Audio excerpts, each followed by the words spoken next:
आपल्यापैकी बऱ्याच जणांच्या रोजच्या जेवणामध्ये भात हा असतोच। बरेचदा वजन कमी करण्याचा, डायबिटीसचा किंवा जर कोणाला अस्थमाचा त्रास होत असेल तर सगळ्यात आधी भात बंद करा हे ऐकायला मिळते। आजच्या व्हिडिओमध्ये मी भातासंबंधी असणाऱ्या तुमच्या सर्व शंका दूर करणार आहे आणि त्यासाठी व्हिडिओ शेवटपर्यंत नक्की पहा। व्हिडिओ आवडल्यास व्हिडिओला नक्की लाईक करा आणि जर आतापर्यंत तुम्ही सबस्क्राइब केले नसेल तर नक्की सबस्क्राइब करा आणि सबस्क्राइब केल्यानंतर बेल आयकॉन दाबायला विसरू नका।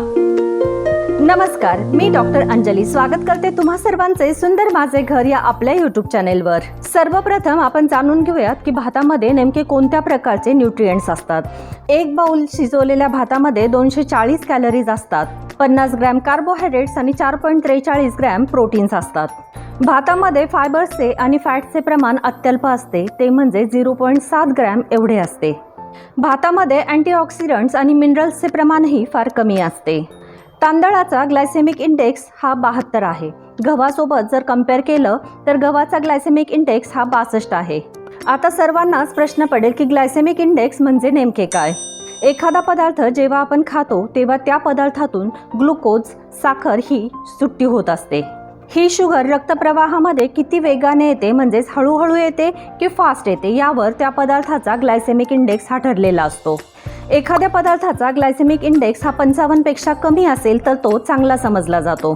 एखाद्या पदार्थाचा GI जेवढा जास्त असतो तेवढा तो पदार्थ आपली ब्लड शुगर लेवल वाढवतो आणि जे की आपल्या शरीरासाठी अजिबात चांगले नाही। आता आपण आधीच पाहिले की भाताचा ग्लायसेमिक इंडेक्स हा जास्त आहे, मग भात हा अनहेल्दी आहे का? भात आपण अजिबातच खायचा नाही का? तर निश्चितच खा, परंतु योग्य कॉम्बिनेशनमध्ये, योग्य प्रमाणामध्ये आणि योग्य वेळी खा।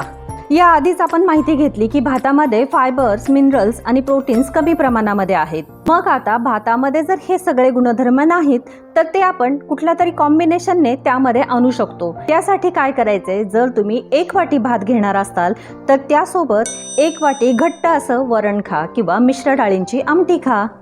भाताच्या समप्रमाणामध्ये सॅलड घ्या किंवा ताक किंवा दह्यासोबत भात खा। त्यामुळे एक होईल की जे घटक आपल्याला भातामधून मिळणार नाही ते आपण घेतलेल्या कॉम्बिनेशनमधल्या पदार्थांमधून नक्कीच मिळतील आणि त्यामुळे भाताचा GI हा बॅलन्समध्ये राहील। आता तुम्हा सर्वांचा दुसरा प्रश्न हा असू शकतो की आम्ही कोणत्या तांदळाचा भात खावा। आपल्याकडे तांदळाच्या खूप साऱ्या जाती आहेत, पण आयुर्वेदानुसार हातसडीचा तांदूळ हा खाण्यासाठी योग्य आहे असे सांगितले आहे। आयुर्वेदानुसार षष्टीशाली अर्थातच साठेसाळी तांदूळ, जो की तयार होण्यासाठी 60 दिवस एवढा कालावधी लागतो, तो तांदूळ हा सगळ्यात चांगला आहे असे सांगितले आहे। हातसडीचा तांदूळ म्हणजे नेमके काय असते, तर हातसडीच्या तांदळावरचं जे वरचं आवरण असतं किंवा त्याची साल असते ती हातांनी कुटून काढलेली असते। त्यावर कुठल्याही प्रकारच्या मशीनचा वापर केला जात नाही किंवा केमिकल प्रोसेसही केली जात नाही।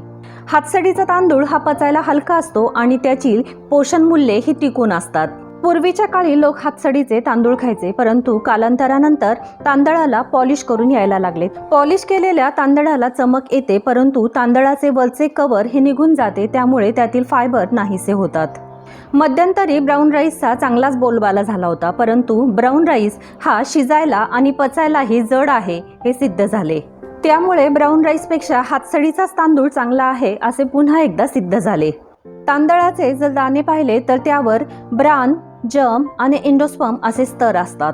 तांदूळ पॉलिश करताना हे स्तर निघून जातात आणि ह्या पॉलिश प्रोसेसमध्ये तांदळावरील फायबर्स, प्रोटीन्स आणि लोह हे तत्व निघून जातात। म्हणून पॉलिश केलेल्या तांदळापेक्षा हातसडीचे तांदूळ हे कधीही चांगलेच आहेत। परंतु सर्वांनाच हातसडीचे तांदूळ मिळतील असे अजिबात नाही, त्यामुळे तुमच्या प्रदेशामध्ये जो तांदूळ उगवतो तो तांदूळ तुम्ही खाण्यासाठी वापरा। आणि आपल्याला जरी पॉलिश केलेला तांदूळ खावा लागला तर आधी सांगितलेल्या कॉम्बिनेशनप्रमाणे मिश्र डाळीची आमटी, तूर डाळीचे किंवा मूग डाळीचे वरण आणि सॅलड किंवा वेगवेगळ्या प्रकारच्या भाज्यांसोबत खा। आता पुढचा सगळ्यांनाच पडलेला तिसरा प्रश्न हा असेल की भात नेमका आम्ही कसा शिजवावा। तर सगळ्यात आधी हे लक्षात घ्या की भात हा कुकरमध्ये शिजवू नका। भात करण्यासाठी तांदूळ सर्वप्रथम 2 ते 3 वेळा स्वच्छ पाण्याने धुवून घ्या आणि त्यानंतर चाळणीमध्ये निथळायला ठेवा। कढईमध्ये किंवा जाडबुडाच्या पातेल्यामध्ये सर्वप्रथम तांदूळ हा तुपामध्ये चांगला परतून घ्या। दुसऱ्या पातेल्यामध्ये पाणी उकळून घ्या आणि पाणी उकळत असताना त्यामध्ये तमालपत्र, दालचिनी, 1-2 लवंग, 1-2 मिरे हे पदार्थ घाला। या पाण्याला चांगली उकळी आली की हे पाणी आधीच्या परतून घेतलेल्या तांदळामध्ये घाला आणि त्यानंतर भात चांगला शिजून घ्या। यावर आधी झाकण ठेवू नये, झाकण हे सगळ्यात शेवटी ठेवा। आयुर्वेदानुसार असा भात हा पचायला हलका, त्रिदोषांचा नाश करणारा आणि बल वाढवणारा असतो। आयुर्वेदानुसार भात हा शीतगुणात्मक सांगितलेला आहे, त्यामुळे तो कफ वाढवतो। जेव्हा आपण भात तयार करताना भात हा तुपामध्ये परतून घेतो, सोबतच त्यामध्ये लवंग, दालचिनी, तमालपत्र इत्यादी सगळ्या पदार्थांचा वापर करतो, त्यावेळी भातातील दोष हे कमी होण्यास मदत होते। भात शिजवताना तुम्ही तुमच्याकडे ज्या ज्या काही भाज्या अवेलेबल असतील त्याप्रमाणे मटार, कोबी, फ्लावर, ढोबळी मिरची, पालेभाज्या किंवा सोयाबीन घालून शिजवा, त्यामुळे तुम्हाला आवश्यक असलेले फायबर्स आणि प्रोटीन्स त्यामधून मिळतील। आणखी एक गोष्ट की भात करण्यासाठी शक्यतो जुना तांदूळ वापरा। तांदूळ हा शक्यतो 1 वर्ष जुना असावा। जुना तांदूळ हा पचायला हलका असतो। बऱ्याच जणांना प्रश्न पडेल की नवा तांदूळ आणि जुना तांदूळ आपण नेमका ओळखायचा कसा? ते सोपे आहे की नवा तांदूळ हा ठिसूळ असतो आणि जर तांदळाचा एक दाणा घेऊन जर आपण बोटांमध्ये तोडला तर तो अगदी सहजतेने तुटतो आणि जुन्या तांदळाचा दाणा हा तितक्या सहजतेने तुटत नाही। नवा तांदूळ हा पचायला जड असतो आणि नव्या तांदळाचा भात हा चिकट होतो। या उलट जुना तांदूळ हा पचायला हलका असतो आणि जुन्या तांदळाचा भात हा मोकळा होतो।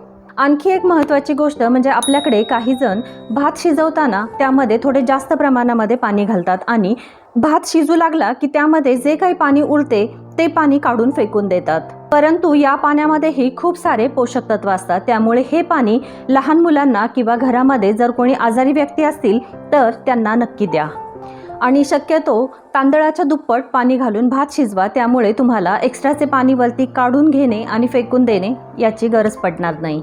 आता तुमच्यापैकी बऱ्याच जणांना हा प्रश्न असेल की भात खाण्याची योग्य वेळ कोणती? तर भात हा शक्यतो दुपारच्या वेळी लंचमध्ये खा।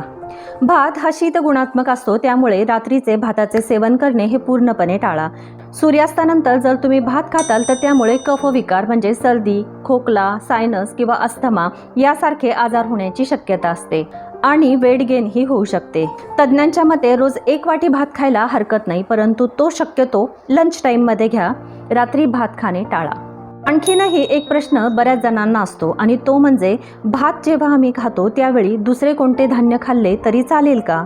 आपल्या सर्वांच्याच आहारामध्ये भाजी, पोळी, वरण, भात इत्यादी सगळ्या गोष्टींचा समावेश आहे, परंतु ज्यावेळी तुम्हाला भात खायचा असेल त्यावेळी शक्यतो दुसऱ्या प्रकारचे धान्य खाणे टाळा।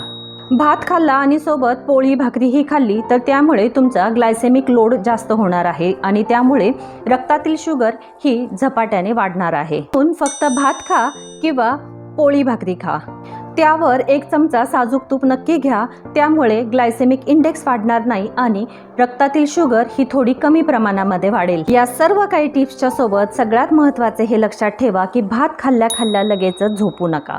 जेवल्यानंतर शतपावली करा आणि रात्रीचा भात खाणे हे शक्यतो टाळा। एक महत्त्वाची गोष्ट लक्षात घ्या की भात हा अति प्रमाणामध्ये खाणे टाळा। ज्यांना वजन कमी करायचे आहे त्यांनी जेवढ्या कॅलरीज घेतलेल्या आहेत तेवढ्या कॅलरीज बर्न करणं हे खूप महत्त्वाचं आहे। यासाठी योग्य प्रमाणामध्ये व्यायाम करा, बैठी जीवनशैली टाळा आणि आपल्या चॅनेलवर वजन कमी करण्यासंदर्भातले खूप सारे व्हिडिओज आहेत, त्याचा नक्की रेफरन्स घ्या।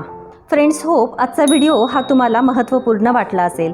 जर तुम्हाला हा व्हिडिओ आवडला तर व्हिडिओसाठी नक्की लाईक करा आणि इतरांसोबत नक्की शेअर करा। जे आपल्या चॅनेलवर नवीन आहेत त्यांनी आपल्या चॅनेलला सबस्क्राईब केले नसेल तर नक्की सबस्क्राईब करा। पुन्हा भेटूयात अशाच एका इन्फॉर्मेटिव्ह टॉपिक सोबत। तोपर्यंत stay healthy, stay safe. Thank you.